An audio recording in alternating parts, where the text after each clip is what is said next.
What do the cave trolls of Middle-earth, Gremlins, and Springfield's very own Mr. Burns have in common? Well, they've all declared the sun as the enemy for one reason or another.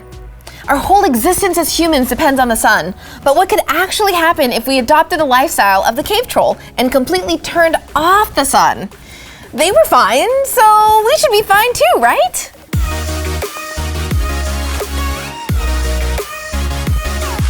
In the case of the trolls and the gremlins, they don't like the sun for an explicit reason.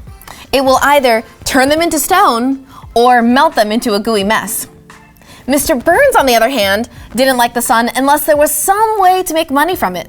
Hence the invention of the sun blocker. Our favorite movies and TV shows say that living without the sun is completely possible. But while I'm going to show you that this can be true for some life forms, for us humans, not so much. So instead of the fancy Burns sun blocker, let's say we could just get rid of the sun. Well, we wouldn't want to get rid of it entirely, since the orbit of the Earth and everything in our solar system depends on the sun, hence the name solar system. If the sun suddenly disappeared, solar bodies would fly out on the trajectory they were going when the sun went poof, and everything would be out of whack. Let's say we could leave the sun there, but turn down the brightness setting all the way to 0. What would happen to us humans? There we go, much better. Light takes time to travel to Earth, so we'd be living in blissful ignorance for 8 minutes and 20 seconds before everything goes black. Once we lose light, small plants will begin to die, and the temperature of Earth will drop. The larger plants will have enough stored energy to live for a bit longer, but not much. After a few weeks, the Earth's average temperature will approach freezing.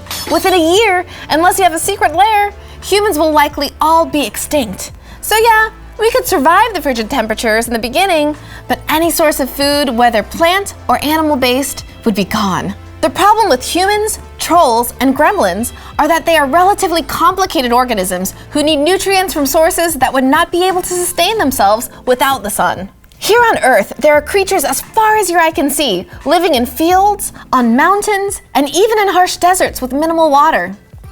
One common misconception is that we need the sun in order to sustain life on our planet. Don't get me wrong, most of the life on Earth either uses the sun or eats the organisms that use the sun as food, such as plants and algae. Notice that I said most, but not all. There are several exceptions. Movies like The Meg tell the tale of a megalodon shark at the floor of the Pacific Ocean. The movie Sphere features a flock of bioluminescent jellyfish that consume Queen Latifah. Without those unfortunate scientists, what food source kept these creepy creatures alive? One likely answer is hydrothermal vents. Hydrothermal vents are openings in the sea floor where mineral-rich water that was heated by the Earth flows out.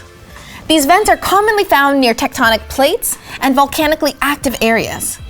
Just like people gathering around a fireplace during a cold day, you can find special microorganisms huddled around these vents that convert the minerals and chemicals into a source of food. Instead of using sunlight, the microbes use chemistry and generate energy and food for the hundreds of other animal species that take advantage of this process. The much colder sibling to hydrothermal vents are cold seeps. Instead of water being jetted out by hot volcanic or tectonic activity, cold water diffuses up as ocean sediments are being compacted on the seafloor. Scientists have found cold seeps where a bacterial symbiosis with mussels exists. Symbiosis means there's a functional benefit of having the other organism present. In the case of these mussels, the bacteria takes the minerals, sulfides, and methane from the cold seeps to produce food for the mussels to eat using chemistry. There are countless symbiotic relationships that exist on Earth, which helps life that is normally incompatible survive in unique and extreme environments. Surprisingly, life exists on the bottom of the seafloor that does not require the presence of symbionts. There are filter feeders and other life that do just fine on their own. Tolkien's trolls provide a hint to another real-world example of environments where life can actually exist without the need of the sun. Caves, although dark and damp, are a source of a thriving ecosystem in real life if you look down to the small and very small microbial scale. Some of the life that exists in a cave comes from external sources like birds flying in, which means you'll also get a lot of decomposers like mushrooms and other insects. You can also find life called troglobites, which are small creatures that have permanently adapted to cave life. If you pull out your microscope, you can also find microorganisms that live deep down in caves, that eat really weird ingredients as a source of food. Studies have found that certain microorganisms can use radioactive sources, such as uranium and neptunium, in place of oxygen. This could be the start of a food chain that can support life in those dark cave environments. Perhaps even trolls. Ah! Now that we understand that there are several sources of food in many weird places on Earth, what exists outside of our own planet that is similar to these weird environments? Let's take a look at space. There are planets that orbit their own star, called exoplanets. There are currently 3,940 exoplanets and counting. 156 of them are terrestrial or rocky planets with iron-rich cores like the Earth, Mercury, and Mars. Exoplanets vary significantly, and with 156 different options, you can imagine the possibilities. Kepler 452b is a super-Earth weighing in at 5 times the mass of our planet. The gravity is also twice Earth's, so it will be either the worst or the best place to skydive. We take 365 days to go once around our sun, and Kepler 452b takes 385 Earth days to orbit its star. It has an average temperature of 17 degrees Fahrenheit, which isn't the worst. It wouldn't be so bad, except we would have to withstand over twice the pull of gravity being on this super-Earth. That means a person weighing 150 pounds on Earth will weigh 300 pounds on Kepler 452b. I keep talking about planets, but you don't have to be a planet to host life. There are moons that have the right ingredients to also possibly sustain life. Titan, Saturn's largest moon, has large bodies of methane and ethane lakes on the surface.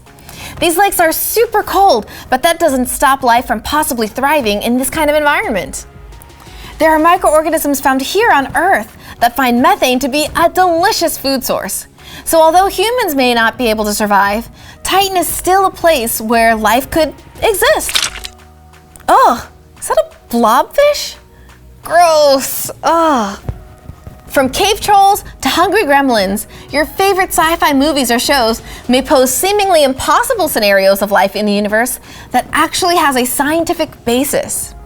So if this was an episode of your favorite cooking show, you now know that there are so many more mystery ingredients that you could use to sustain life besides the byproducts of the energy derived from our own sun. Could humans survive a sunpocalypse? No way.